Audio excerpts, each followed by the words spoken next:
Hi friends, welcome to அக்ஷயா.com. இன்றைக்கி இந்த வீடியோவில் முட்டையை வச்சு ரொம்ப டிஃப்ரெண்ட்டான சுவையில் நல்ல காரசாரமான ஒரு ஈஸியான சைட் டிஷ் ரெசிபி. எப்போது ஒரே மாதிரி செய்யாமல் இந்த மாதிரி டிஃப்ரெண்ட்டாக செஞ்சு கொடுங்க. சப்பாத்தி, இட்லி, தோசை, சாதம் எல்லாத்துக்குமே நல்ல ஒரு பொருத்தமான பக்கவான காம்பினேஷனாக இருக்கும். வாங்க எப்படி செய்யறதுன்னு பார்க்கலாம். அதுக்கு ஒரு மிக்சிங் பவுலில் 4 முட்டையை உடைச்சி ஊற்றிருக்கேன். உங்கள் தேவைக்கேற்ப நீங்கள் கூடுதலாக கூட சேர்த்துக்கலாம். அந்த முட்டையோட கொஞ்சம் உப்பு, கொஞ்சம் மஞ்சள்தூள், ஒரு 1/4 டீஸ்பூன் மிளகாய்த்தூள் சேர்த்து நல்லா கலந்து விட்டுக்கங்க. இது மாதிரி ஸ்போக்கால் நல்லா அடித்து விட்டு கலந்து விட்டு எடுத்துக்கங்க. இது அப்படியே இருக்கட்டும். இப்போ தாளிக்கிறதுக்கு வானலை சூடு பண்ணியிருக்கேன். அதில் 2 டேபிள் ஸ்பூன் அளவுக்கு சமையல் எண்ணெய் ஊற்றிக்கங்க. எண்ணெய் சூடானதும் இதோட 1 டீஸ்பூன் சோம்பு, 1/2 டீஸ்பூன் ஜீரகம் சேர்த்து நல்லா பொரிஞ்சு வந்ததும் இதோட ஒரு பிரிஞ்சில் சின்ன துண்டு பட்டை சேர்த்துட்டு கூடவே 4 கிராம்பு சேர்த்துக்கங்க. சேர்த்து எல்லாம் நல்லா பொரிஞ்சு வந்ததும் இது கூட 2 பெரிய சைஸ் வெங்காயத்தை நல்லா பொடிசாக கட் பண்ணி சேர்த்து வதக்கிக்கங்க. வெங்காயம் நல்லா கண்ணாடி பதத்துக்கு வதங்கி வரணும். இந்த அளவுக்கு நல்லா வெங்காயம் வதங்கி வந்ததும் இதோட ஒரு பெரிய சைஸ் தக்காளி பழத்தை மிக்சர் ஜாரில் அரைச்சி ஊற்றிக்கங்க. இல்லாட்டி நீங்கள் பொடிசாக கூட கட் பண்ணி சேர்த்துக்கலாம்.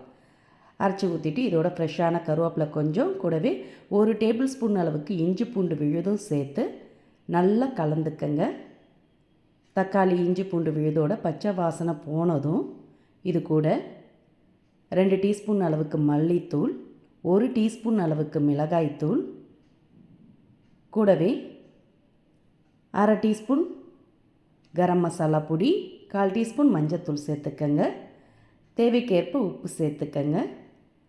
சேர்த்து நல்லா மசாலாவை கலந்து விட்டுக்கங்க. இந்த அளவுக்கு கலந்த பிறகு இதோட 1 கப் அளவுக்கு பச்சை பட்டாணி சேர்த்துக்கங்க. ஊற வச்ச பச்சை பட்டாணி தான் சேர்த்துருக்கேன். சேர்த்துட்டு நல்லா அந்த மசாலாவில் ஒரு முறை கலந்துக்கங்க. இது மாதிரி கலந்த பிறகு இப்போ இதோட 1 கப் அளவுக்கு தண்ணீர் ஊற்றிக்கங்க. உங்களுக்கு கிரேவி எந்த அளவுக்கு திக்காவோ தண்ணியாவோ வேணுமோ அந்த அளவுக்கு 1லேருந்து 1.5 கப் அளவு கூட நீங்கள் தண்ணீர் சேர்த்துக்கலாம். நான் 1 கப் அளவுக்கு 200 ml அளவுக்கு தண்ணீர் சேர்த்துருக்கேன். இது அப்படியே லைட்டாக கொதி வரட்டும். இப்போ இது மாதிரி பவுல் இருந்துன்னா எடுத்துக்கங்க. இல்லை டிஃபன் பாக்ஸ், கிண்ணம் எதுவாக இருந்தாலும் எடுத்துக்கலாம். நீங்கள் பிளேட் இருந்தாலும் ரவுண்டு பிளேட் எடுத்துக்கங்க. அதில் கொஞ்சமாக மிளகாய்த்தூள், கொஞ்சம் மிளகுத்தூள், கொஞ்சம் கரம் மசாலா பொடி, கூடவே கொஞ்சம் மஞ்சள்தூள் சேர்த்துட்டு 1 டேபிள் ஸ்பூன் அளவுக்கு எண்ணெய் ஊற்றிக்கங்க. எண்ணெய் ஊற்றி அந்த பவுலில் நல்லா எல்லா இடம் பரவற மாதிரி தடவிக்கங்க. இது மாதிரி ப்ரெஷ்ஷால் தடவிக்கங்க. தடவிட்டு இதில் நம்ம கலந்து எடுத்து வச்ச முட்டையை ஊற்றி இதை அப்படியே எடுத்து கடாய் உள்ளே வச்சு வேக விட்டு எடுத்துக்கலாம். அடுப்பை நல்லா லோ ஃப்ளேமில் வச்சுடுங்க. வச்சுட்டு இது மாதிரி குட்டி பவுல் இருந்துன்னா எடுத்துக்கங்க. அதை கிரேவி நடுவில் வச்சுடுங்க. வச்சுட்டு அந்த பவுலில் ஒரு 1/2 கப் அளவுக்கு தண்ணீர் ஊற்றிக்கங்க.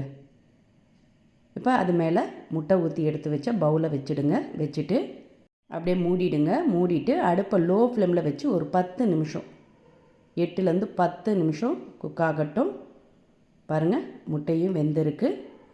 சரியாக நான் 10 நிமிஷம் ஆன பிறகு திறந்துருக்கேன். முட்டையும் வெந்திருக்கு. கிரேவியில் வெங்காயம், தக்காளி, பட்டாணி எல்லாமே வெந்திருக்கு.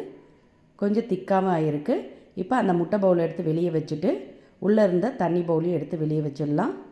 வச்சுட்டு நல்லா ஒரு முறை கலந்து விடுங்க. கலந்துட்டு நம்ம வேக வச்ச முட்டையை சின்ன பீசஸாக கட் பண்ணிக்கோங்க. உங்களுக்கு சின்னதாகவோ பெருசாகவோ எந்த சைஸில் வேணுமோ கட் பண்ணிக்கோங்க. நான் சின்னதாக கட் பண்ணி எடுத்துருக்கேன். பன்னீர் துண்டுகள் கட் பண்ணுவோம்ல, அதே மாதிரி தான். உங்களுக்கு முட்டை சேர்த்து செய்ய விருப்பம் இல்லாட்டி இதே மெத்தடில் நீங்கள் பன்னீரும் சேர்த்து செய்யலாம். இப்போ முட்டை பீசஸை சேர்த்து நல்லா மசாலாவில் எல்லா இடம் பரவற மாதிரி கலந்துக்கங்க. கலந்து 1 நிமிஷம் அப்படியே கொதிக்கட்டும். நல்ல காரம்லாம் இறங்கி நல்லா சாப்பிட சுவையாக இருக்கும். இப்போ இதோட ஃப்ரெஷ்ஷான கொத்தமல்லி இலைகளை பொடியாக கட் பண்ணி தூவி கலந்துட்டு சுட சுட பரிமாறலாம். நல்லா சப்பாத்தியோடு சாப்பிட அருமையாக இருக்கும். தோசையோடு சூப்பராக இருக்கும். சாதத்தோடையும் இந்த தொக்கை நீங்கள் எடுத்து சேர்த்து சாப்பிடலாம். இதை ஒரு தடவை செஞ்சிட்டிங்கன்னா போதும். காலையில், மதியம் லஞ்சுக்கு, நைட்டு டின்னருக்கு 3 வேளைக்குமே செஞ்சு அசத்தலாங்க. முட்டை சாப்பிடாதவங்க கூட இது மாதிரி செஞ்சு கொடுத்தீங்கன்னா கேட்டு விரும்பி சாப்பிடுவாங்க. அந்த அளவுக்கு நல்ல காரசாரமாக அருமையாக இருக்கும். பட்டாணிலாம் சேர்த்ததுனால நீங்களும் இது மாதிரி டிஃப்ரெண்ட்டான சுவையில் கண்டிப்பாக ஒரு முறை ட்ரை பண்ணி பாருங்கள். ட்ரை பண்ணி பார்த்துட்டு உங்களோட கருத்துக்களை கமெண்டில் தெரிவிங்க. இந்த ஈஸியான டிஃப்ரெண்ட்டான சைட் டிஷ் ரெசிபி உங்களுக்கு பிடிச்சிருந்தா வீடியோக்கு ஒரு லைக் கொடுங்க. ஃப்ரெண்ட்ஸ் அண்ட் ரிலேட்டிவோட இந்த வீடியோவை நிறைய ஷேர் பண்ணுங்கள். மறக்காமல் நம்மளுடைய சேனலையும் சப்ஸ்கிரைப் பண்ணிவிடுங்க. நன்றி, வணக்கம்.